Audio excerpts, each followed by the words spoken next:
warahmatullahi wabarakatuh. Halo kawan FH, kembali lagi bersama saya Kirana Cahya dalam podcast FHUB. Nah, sebelum kita mulai, saya ingin mengucapkan selamat menunaikan ibadah puasa bagi kawan FH yang sedang menjalankan. Semoga di Ramadan ini menjadi momentum untuk kita semua merefleksi diri, memperbaiki diri, dan juga lebih banyak menebar kebaikan. Nah, ngomongin tentang Ramadan, jangan lupa untuk tetap menjaga kesehatan, menjaga semangat, dan juga harus paham bahwasanya puasa itu bukanlah halangan ataupun tantangan untuk kita tetap menggali informasi, belajar, dan juga stay up to date untuk isu-isu global yang sedang terjadi. Apalagi kalau kita melihat kondisi dunia ini, berbagai konflik dan perang masih terjadi di sejumlah kawasan seperti konflik berkepanjangan antara Rusia, Ukraina, Palestina, Israel, dan juga baru-baru ini kita digemparkan dengan isu Iran dan juga Amerika Serikat ya kawan Eva. Situasi ini membuat kita kembali merenungkan arti nasionalisme, loyalitas, dan bagaimana posisi warga negara dalam dinamika global yang penuh ketidakpastian. Situasi ini juga berdampak pada warga negara yang berada di luar negeri ataupun di kawasan perang, terutama terkait perlindungan dan keamanan mereka. Maka dari itu, di podcast ini kita akan mengobrol dan juga berdiskusi tentang isu-isu yang sedang terjadi, baik itu perang maupun yang ramai dibincangkan oleh masyarakat di media sosial maupun secara luring seperti itu. Namun sebelum Kirana spill topiknya apa, saya izin untuk memperkenalkan tamu dan juga narasumber yang sangat spesial, yaitu Ibu Ika Ningtyas SHLLM. Selamat datang Ibu. Makasih. Sebelumnya terima kasih banyak atas ketersediaannya ya Ibu. Apakah kondisinya Ibu sehat? Alhamdulillah masih puasa Mbak. Alhamdulillah masih puasa ya Ibu. Udah kurang lebih 2 minggu ya Ibu puasa. Apakah lancar? Jalan 2 minggu. Lancar Ibu, Alhamdulillah. Semoga kita semua juga mendapatkan posisi puasa yang lancar ya teman-teman semua. Dan saya izin memperkenalkan lagi, Ibu Ika Ningtyas SHLLM ini merupakan salah satu dosen di Fakultas Hukum Universitas Brawijaya yang fokus dalam kompartemen hukum internasional ya, betul. Nah, kira-kira kawan Eva apakah sudah mengetahui nih isu apa yang relevan dengan hukum internasional selain perang? Nah, kita akan membahas terkait kewarganegaraan dan juga bagaimana mekanisme hukum positif di Indonesia maupun hukum internasional itu memposisikan hilangnya kewarganegaraan. Tapi sebelum kita lanjut ke pembahasan yang lebih dalam ataupun isu-isu panas tersebut, saya izin untuk bertanya kepada Ibu Ika. Menurut Ibu Ika sendiri berdasarkan hukum di Indonesia, apa makna dari kewarganegaraan? Makna kewarganegaraan itu bisa dilihat dari berbagai aspek ya.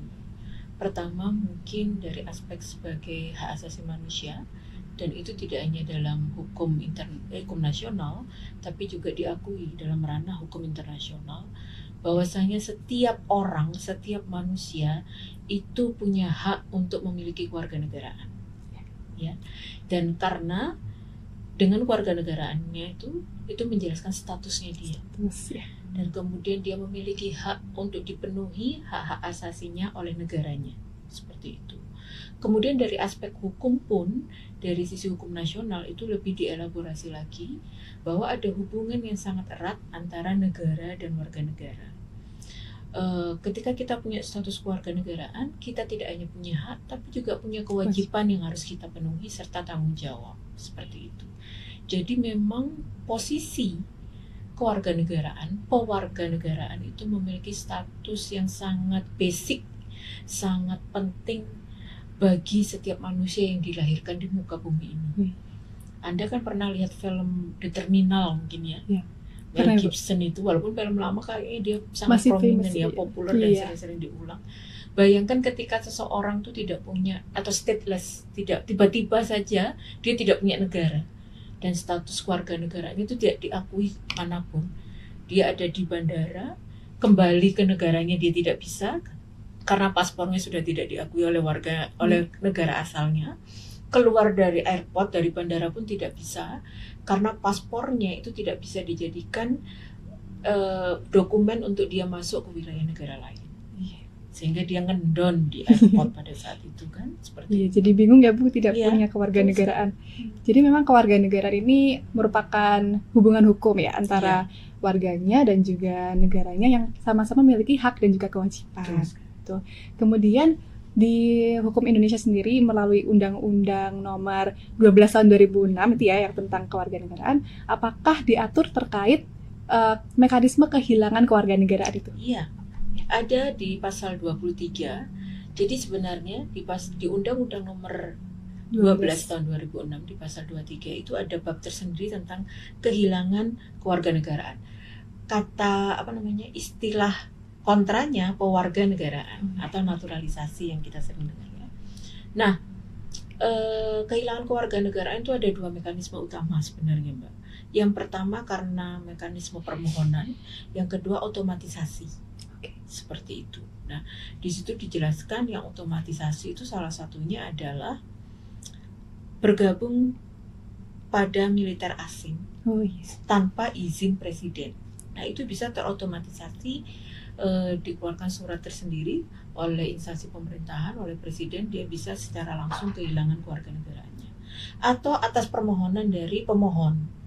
Misalnya yang sering terjadi secara administrasi karena menikah campuran dengan warga negara asing ingin ikut pasangannya. Seperti itu. Jadi ada administrasi permohonan yang harus dipenuhi.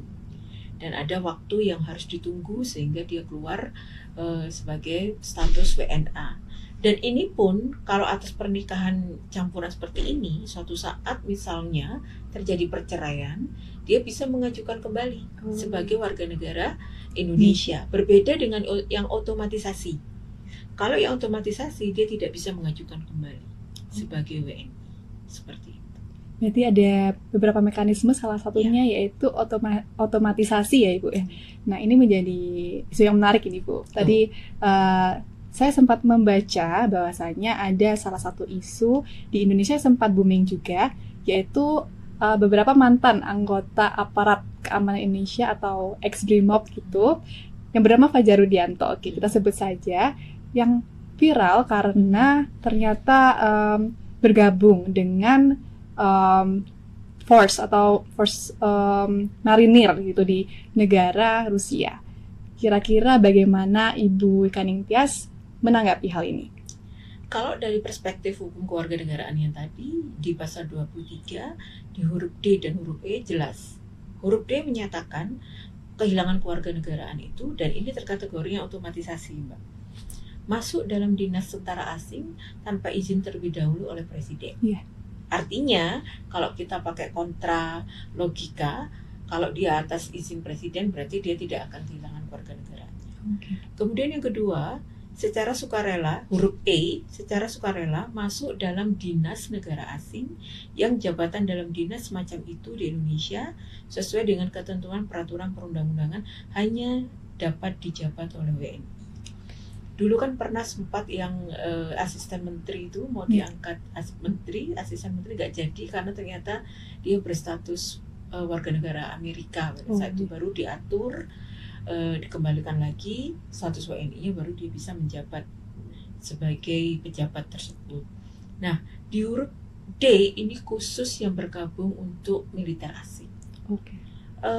Kalau nggak salah dalam beritanya Pak siapa tadi Mbak? Fajar Rudianto. Pak Fajar ini adalah ex-marinir angkatan laut ya, dan dia hilang, dinyatakan hilang, tapi ternyata dia tiba-tiba muncul minta tolong kepada presiden kita untuk dapat dikembalikan ke Indonesia, dan dia tidak tahu bahwasanya ketika dia bergabung di tentara Rusia itu otomatis dia kehilangan ke-WNI-nya seperti itu.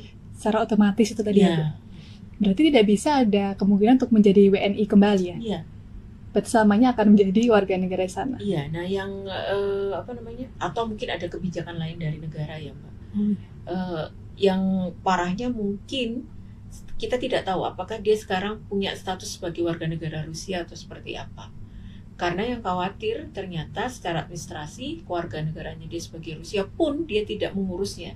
Karena kan berdasarkan pengakuannya, beliaunya nggak tahu kalau dia tuh otomatis kehilangan WNI ketika bergabung ke militer Rusia gitu loh. Kan dari situ kita bisa tahu bahwasanya secara administrasi kewargaan bisa jadi dia nggak ngurus gitu loh untuk bergabung di warga negara Rusia. Seperti itu. Jadi bisa disesuaikan lagi dengan aturan-aturan yang ada. Nanti khawatirnya dia di sini lepas, di sana belum dapat stateless ya, betul. Iya. Kemudian ada isu yang lagi hangat nih, kebetulan nih kawan Eva. Baru-baru ini kita juga telah digemparkan ya dengan isu penerima LPDP yang mendaftarkan anak-anaknya menjadi warga negara asing, let's say negara United Kingdom sih ya. Hal ini menyebabkan polemik yang menyoal tentang batas tanggung jawab moral dan hukum penerima beasiswa tersebut. Tapi di sini kita akan membahas lebih fokus terhadap kewarganegaraannya. Nah, mengacu pada isu ini, bagaimana pandangan Ibu? Apakah memungkinkan negara itu mengaitkan kewarganegaraan anak penerima LPDP tersebut dengan kewajiban kontraktual penerima beasiswa? Yang pertama, yang kita patut garis bawahi, ini anak. Ya. Anak artinya secara hukum masih di bawah 18 tahun dan tidak punya kemampuan hukum untuk melakukan tindakan-tindakan yang punya konsekuensi hukum.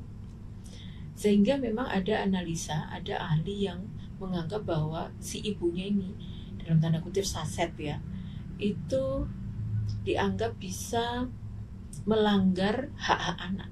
Karena belum tentu anak itu mau didaftarkan sebagai warga negara asing, dalam hal ini UK. Karena kalau dalam peraturan perundang-undangan yang tadi, kita kembali lagi ke Undang-Undang Kewarganegaraan, di pasal 23, seorang itu bisa kehilangan kewarganegaraannya ketika dia memperoleh kewarganegaraan negara lain menjadi WNA atas kemauannya sendiri. Nah, orang ini kan berarti dewasa. Dan kemudian yang kedua yang perlu kita garis bawahi, WNA-nya atas kemauannya sendiri. Dia otomatisasi hilang warganegaraan Indonesianya, ya, karena dia tidak berdasarkan permohonan terlebih dahulu seperti itu. Nah,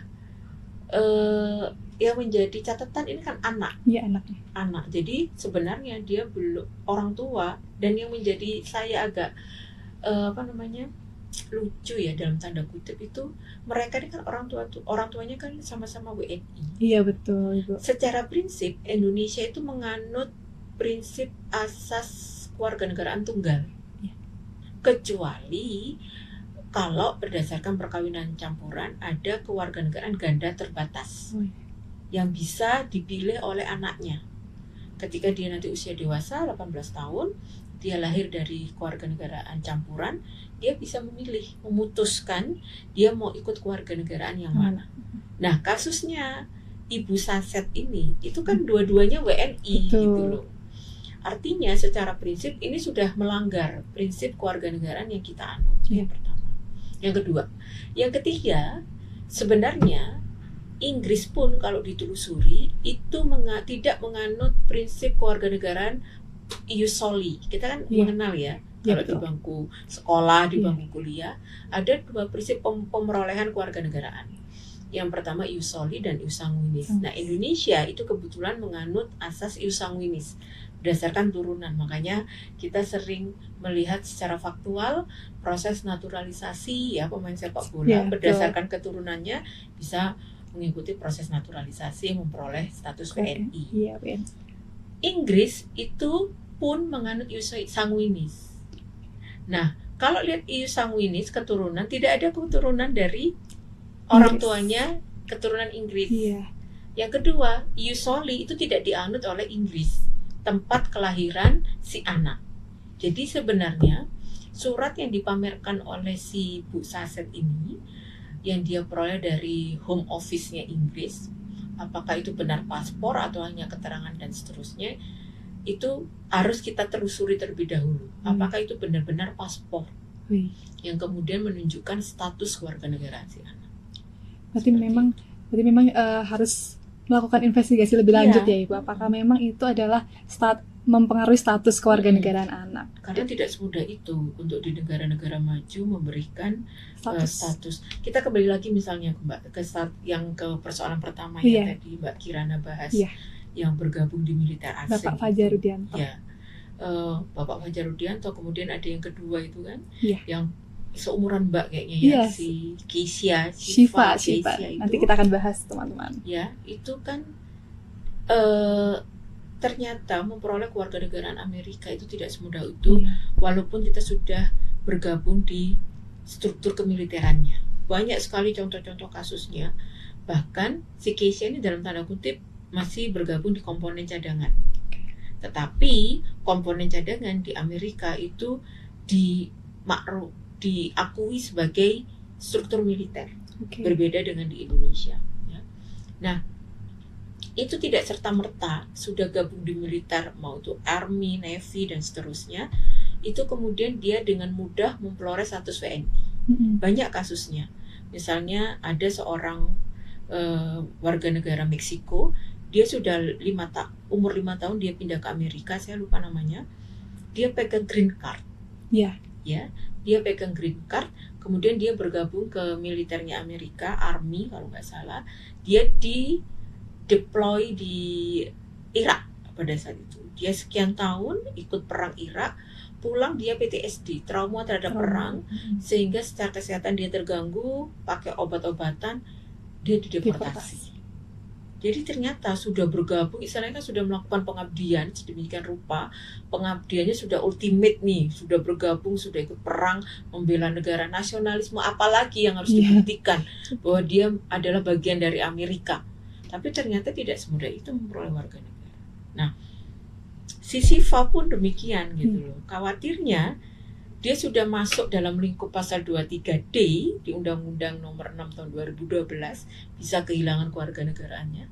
Tapi secara administrasi pun dia belum memperoleh kewarganegaraan Amerika. Jadi ancaman stateless pun sedang menghantui si Siva ini. Mungkin saya ingin menambahkan, si Siva ini juga sama dengan kasus yang Meksiko tadi, itu juga memperoleh green card, Ibu. Jadi green card ini istilahnya izin tinggal dan juga mendapatkan pekerjaan legal di situ. Tapi yang menjadi menarik adalah bahwa di berita-berita itu dikabarkan bahwasanya Siva ini dapat diterima menjadi US Army dalam keadaan masih WNI dan mengurus untuk menjadi WNI atau warga negara Amerika Serikat saat sudah tergabung menjadi masih proses katanya. Jadi proses ini kan bisa diterima, bisa ditolak. Oh iya. Berarti memang apabila dari Amerika Serikat sendiri itu tidak akan mempermasalahkannya, Ibu, terkait apakah pendaftarnya ini adalah WNI atau WNI. Kayaknya Amerika sedang nyari tentara banyak, Mbak. Karena dia sedang menginisiasi banyak perang di mana. Betul sekali. Berarti ada korelasi ya, Bu, dengan kondisi geopolitik saat ini. Betul sekali. Baik, kembali lagi terkait kewarganegaraan anak. Dan tadi Ibu Ika Ningtyas sendiri juga telah mengatakan bahwasanya di Inggris itu juga menganut prinsip ius sanguinis. Nah, apabila case-nya ini bertolak belakang, Bu, bukan orang tua yang WNI, tapi ternyata ada anak yang memiliki orang tua berdarah campuran, yaitu let's say Indonesia dan juga Spanyol. Gitu. Apakah anak tersebut itu bisa memiliki dua kewarganegaraan? Tadi Ibu juga bilang bahwasanya Indonesia menggunakan prinsip kewarganegaraan tunggal. Iya. Sejak adanya revisi undang-undang kewarganegaraan, kemudian lahirnya Undang-Undang Nomor 6 Tahun 2012 ini, ada penambahan prinsip yang baru, yaitu kewarganegaraan ganda terbatas. Dan itu hanya diberlakukan bagi anak yang lahir dari perkawinan campuran. Dari perkawinan campuran adalah perkawinan antara WNI dengan warga negara asing. Jadi statusnya anak yang lahir dari perkawinan campuran ini, dia memiliki dua kewarganegaraan, Mbak. Sampai dia umur 18 tahun dia harus memilih mau keluarga. Makanya ini yang dinamakan sebagai ganda terbatas. Ganda dari lahir dia boleh punya kewarganegaraan double, ikut ayah dan ikut ibunya. Terbatasnya sampai umur 18 tahun. Mungkin banyak contohnya ya. Kita tuh kan lagi viral ini tentang perkawinan campuran yang orang tuanya punya channel YouTube. Kalau saya seneng ikut channelnya Ueno Family. Oh iya, saya juga suka itu, Bu. Ya kan? Ritsuki, kemudian Natsuki dan Mutsuki itu sampai umur 18 tahun dia Jepang dan Indonesia. Iya. Tapi kemudian dia bisa memilih mau ikut Jepang atau mau ikut Indonesia. Seperti itu. Sementara ibunya sampai sekarang tidak memilih ikut pasangannya, tapi jadi tetap WNI dengan izin kayak green card-nya Jepang, seperti itu. Kemudian ada lagi sekarang itu yang Briella yang Australia. Demikian, dia sampai umur 18 tahun dia punya dua kewarganegaraan, Indonesia dan Australia. Nanti setelah 18 tahun dia harus memilih salah satu, tidak bisa dua lagi. Seperti itu. bagi Ibu berarti memang ada terkhususan ya bagi Iya. anak-anak yang memiliki orang tua berdarah campuran seperti itu untuk memiliki kewarganegaraan selama belum 18 tahun itu 2 boleh. Tapi kalau sudah di atas itu harus milih 1. Oke Bu, berarti apabila nantinya dalam kasus anak-anak tersebut itu sudah berumur 18 tahun atau lebih, kemudian sudah memilih untuk misalkan warga negara asing bukan warga negara Indonesia, apakah masih bisa untuk anak-anak tersebut kembali mendapatkan WNI lagi atau tidak bisa Ibu? Bisa, tapi dengan permohonan naturalisasi. Tapi kalau ternyata memang dalam perkembangannya dia misalnya nih Natsuki ya, kita bayangin aja Natsuki 18 tahun dia milih ikut bapaknya di Jepang karena dia sekolah di sana. Tunjangan Jepang untuk pendidikan kan lumayan dan seterusnya. Tapi ternyata dia menjadi penemu, punya kontribusi yang sangat positif dipandang oleh Indonesia kalau dia datang ke Indonesia. Jadi Indonesia meminta dia kembali. Nah ini naturalisasinya kalau lebih mudah karena berdasarkan kepentingan negara. Kayak pemain sepak bola itu loh Mbak. Gitu. Jadi dia tidak perlu melakukan permohonan. Kalau ini jalur cepat karena dia dianggap punya kontribusi yang sangat positif bagi Indonesia. Itu dia dapat memperoleh warganegaraan Indonesia. Tapi kalau dengan kemauannya sendiri dia ingin kembali ke Indonesia, bisa juga memperoleh kewarganegaraan tapi berdasarkan administrasi yang memang cukup panjang dan makan waktu yang lama dengan syarat-syarat tertentu yang harus dia penuhi.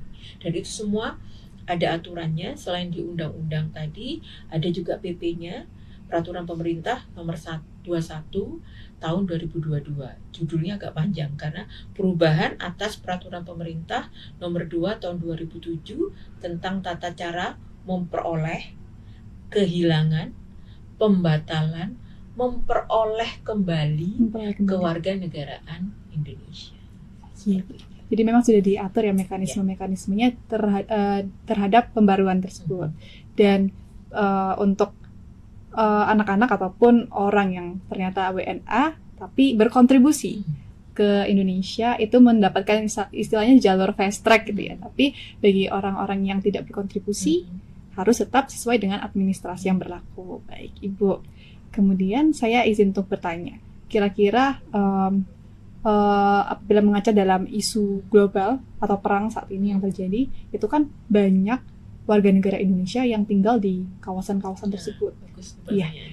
Nah, bagaimana status kewarganegaraan mereka dan terkait perlindungan yang diberikan oleh negara tersebut ataupun Indonesia kepada WNI tersebut? Ini hal yang sangat menarik dan memang ini menjadi fokus concern saya ketika saya punya kekhususan hukum internasional. Tidak hanya dalam pembahasan mengenai perang, tapi mengenai perlindungan warga negara Indonesia yang ada di wilayah-wilayah yang sedang berkonflik atau dalam tanda kutip perang seperti ini. Kebetulan kan alumni kita, Pak Guru Samudra itu di pertengahan Januari kemarin berangkat dan bertugas sebagai Duta Besar Qatar. Dan kebetulan pula semenjak beliau menjabat, saya mengikuti kiprah beliau melalui sosial medianya. Entah itu sosial medianya beliau pribadi maupun sosial medianya Kedubes Doha, seperti itu. Dan di situasi seperti sekarang ini, sangat terlihat jelas bagaimana upaya pemerintah kita untuk memberikan perlindungan terhadap warga negaranya. Yang pertama dalam konteks hukum, perlindungan warga negara itu adalah hak asasi dan tanggung jawab mutlak dari negara tanpa melihat posisinya ada di mana. Jadi ini mengikuti Mbak, warga negara itu ada di mana, ya proteksionisme, ius proteksionisme sebuah negara itu juga mengikuti warga negaranya. Dan itu tertuang dalam pembukaan Undang-Undang Dasar kita, melindungi seluruh tumpah darah dan segenap, ya kan? Iya, betul. Seperti itu. Nah ini kemudian secara teknis praktis direpresentasikan oleh kantor-kantor kedutaan besar kita. Secara umum dalam ranah hukum diplomatik konsuler, ketika terjadi perang atau konflik bersenjata seperti itu, ada dua aspek utama yang bisa dilakukan oleh pemerintah, yaitu perlindungan melalui kekonsuleran dan evakuasi. Nah, kekonsuleran ini misalnya membuka komunikasi dengan warga negara kita dan saling berkomunikasi dengan pemerintah-pemerintah negara penerima. negara setempat agar kita memiliki informasi yang valid tentang kedudukan warga negara kita. Ketika sudah mengetahui, sudah punya data, sudah tahu posisi warga negara kita ada di ruang zona-zona merah itu di mana saja, kemudian membuka yang namanya poin-poin, simpul-simpul tempat berkumpul dari warga negara kita akan memudahkan komunikasi seperti itu. Dan itu dilakukan Mbak oleh Kedutaan Doha. Saya kan selama ini belajar teorinya ya. Nah sekarang saya lihat secara praktisnya. Jadi buka hotline, kemudian buka tempat-tempat di mana bisa dijadikan sumber informasi dari warga negara kita untuk kalau dia butuh perlindungan, kalau dia butuh tempat berlindung sementara dan seterusnya, nomor telepon mana, kemudian tempat alamat mana yang bisa dia hubungi untuk memperoleh itu semua. Itu secara progresif dan secara intensif diinformasikan melalui sosial media. Bahkan himbauan-himbauan ketika terjadi ini harus melakukan apa dan seterusnya. Informasi rumah sakit, informasi tempat logistik yang tetap buka untuk memenuhi kebutuhan mereka dasar mereka, itu selalu diinfokan dalam sosial media. Nah itu salah satu bentuk tanggung jawab negara terhadap warga negaranya. Nah ketika kemudian naudzubillah min dzalik loh ya, keadaannya sudah sangat chaos dan sudah tidak bisa lagi dijadikan tempat tinggal karena aktivitas sehari-hari sudah tidak mungkin dilakukan, maka langkah perlindungan yang kedua yang harus dilakukan oleh pemerintah kita adalah evakuasi. Nah evakuasi itu tidak semudah kemudian ayo kumpul, enggak. Jadi koordinasi dengan negara setempat itu menjadi hal yang sangat penting, ataupun kalau ternyata sudah ada occupation ya dengan pemerintahan okupasi dan seterusnya, kemudian membuat skema bagaimana harus melakukan evakuasi dan seterusnya, seperti itu. Dan yang terpenting adalah surat persetujuan untuk dievakuasi, karena tidak semua ternyata warga negara itu mau dievakuasi, seperti itu.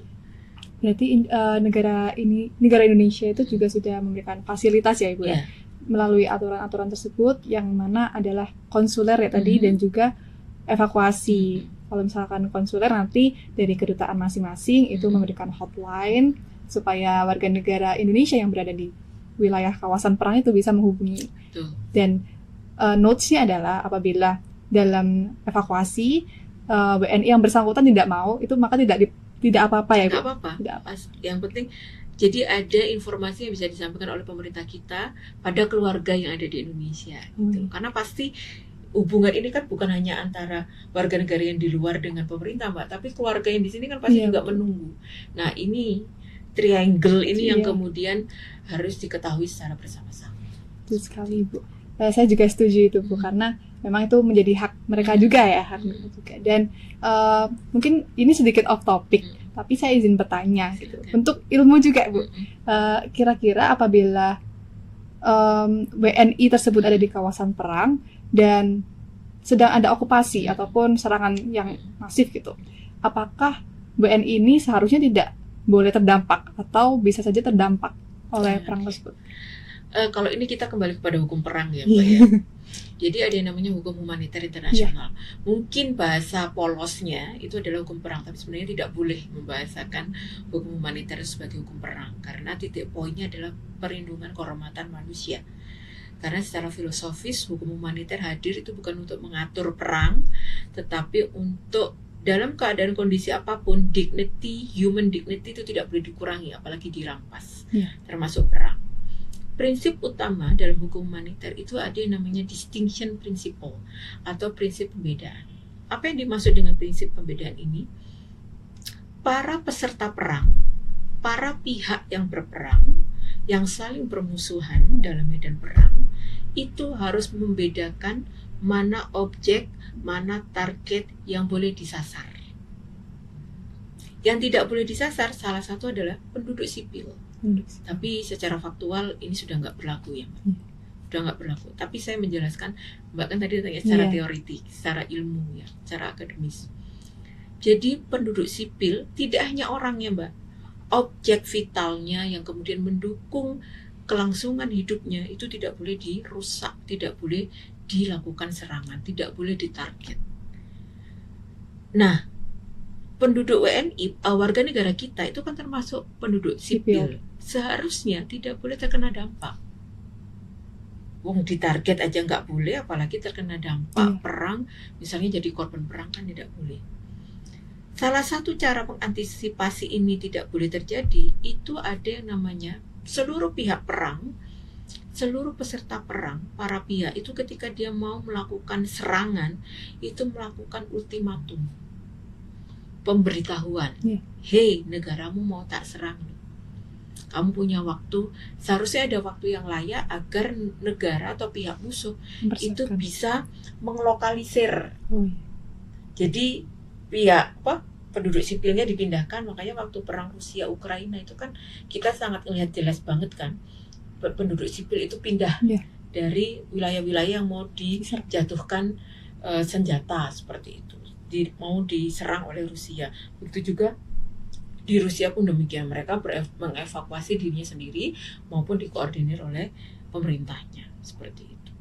Seharusnya seperti itu, sehingga walaupun sebenarnya sangat sulit, tapi setidaknya meminimalisir korban dari penduduk sipil, dari unnecessary suffering, dari penderitaan yang seharusnya tidak perlu terjadi pada saat perang. Jadi kalau melihat pertanyaannya Mbak Kirana tadi, yang nggak boleh kena dampak seharusnya penduduk sipil itu atas terjadinya perang. Tidak hanya diatur dalam regulasi yang tertulis dalam redaksional pasal-pasal, tapi ini menjadi sebuah prinsip. Kalau kita belajar apa sih prinsip itu? Good value, nilai-nilai baik, nilai-nilai dasar yang harus dijadikan norma, dijadikan pembentukan sebuah hukum. Artinya dia kan di atasnya regulasi tersebut gitu. Tapi ya dalam faktualnya sekarang kita lihat ketika misalnya Iran nyerang Israel, Israel nyerang Iran, itu yang korban penduduk sipil kebanyakan. Karena memang justru sengaja dijadikan sasaran. Iya. Seperti itu. Ya Bu, jadi sebenarnya untuk di aturan sendiri itu sudah tertulis. Kalau misalkan baik itu WNI ataupun WNA, itu dalam konflik perang atau yang lainnya itu tidak boleh terdampak ataupun terkena gitu. Dan ini juga berkesinambungan sendiri dengan topik kita, yaitu kewarganegaraan, bahwa WNI yang berlokasi dimanapun itu, baik itu di Indonesia maupun di luar Indonesia, itu tetap akan memperoleh perlindungan dari Indonesia sendiri. Itu mungkin bisa menjadi salah satu aspek yang meningkatkan nasionalisme kita ya, kawan Eva. Oke. Dan menjadi pertanyaan lagi, apakah negara seharusnya itu lebih adaptif terhadap dinamika global, seperti tetap mempertahankan prinsip kewarganegaraan tunggal atau ganda terbatas tadi secara ketat, ataupun nantinya akan ada pembaharuan lagi, Bu?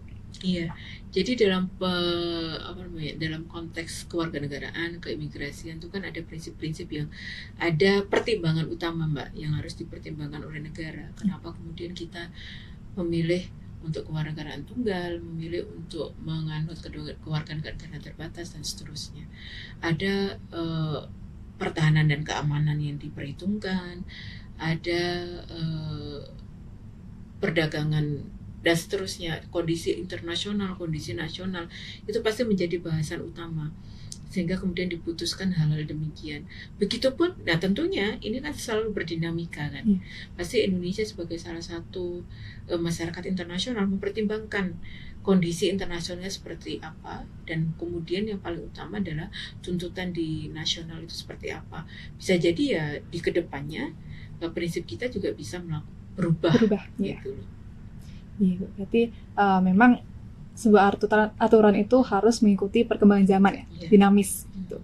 Dan melalui beberapa fenomena ini, baik mulai dari perang, kemudian hilangnya kewarganegaraan terkait isu penerima beasiswa tadi, dan juga terkait WNI yang menjadi tentara dan lain sebagainya, apakah Ibu melihat bahwa hukum kewarganegaraan kita itu masih relevan untuk menjawab dinamika tersebut sebelum adanya perubahan nanti, dan atau justru perlu pembaharuan agar mampu menyeimbangkan antara kedaulatan negara dan juga keadilan dari WNI tersebut?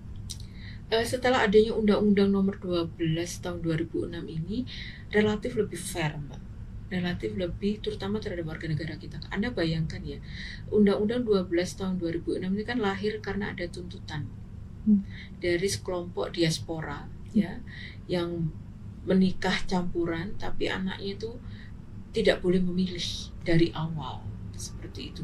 Jadi dari awal ya dia ya udahlah ikut ayahnya aja. Nah ini menjadi persoalan ketika kalau pernikahannya baik-baik saja sih nggak masalah. Ketika kemudian ada perceraian dan ada rebutan anak dan seterusnya, itu kan otomatis porsi dia untuk mengambil anaknya kan karena sudah ikut ayahnya atau sudah ikut ibunya WNA itu kan sangat besar porsinya ada di sana.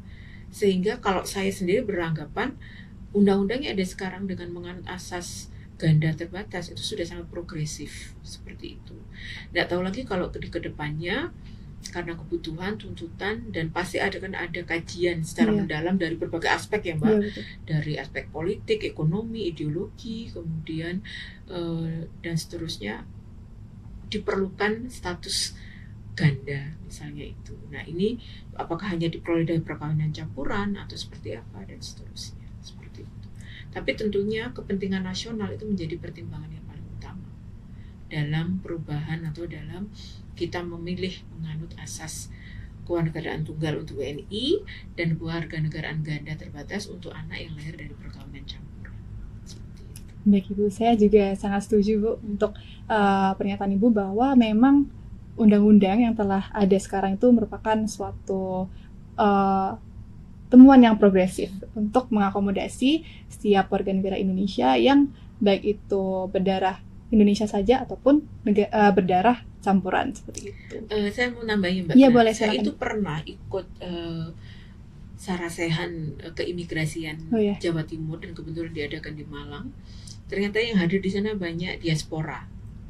Dan ternyata Dirjen AHU kita, Dirjen Keimigrasian kita melalui kantor-kantor keimigrasi di daerah itu sangat membuka akses yang lebar, yang sangat mudah bagi anak-anak dari perkawinan campuran. Bahkan disediakan sendiri mekanismenya, ada durasi tertentu waktunya dan itu diumumkan karena mereka sendiri kan punya komunitas ya. Jadi ketika ada pengumuman dari keimigrasian itu pasti disebarkan ke komunitasnya dia yang memerlukan. Nah, kalaupun ternyata sudah lewat batas, itu masih dibuka lagi permohonan dan seterusnya.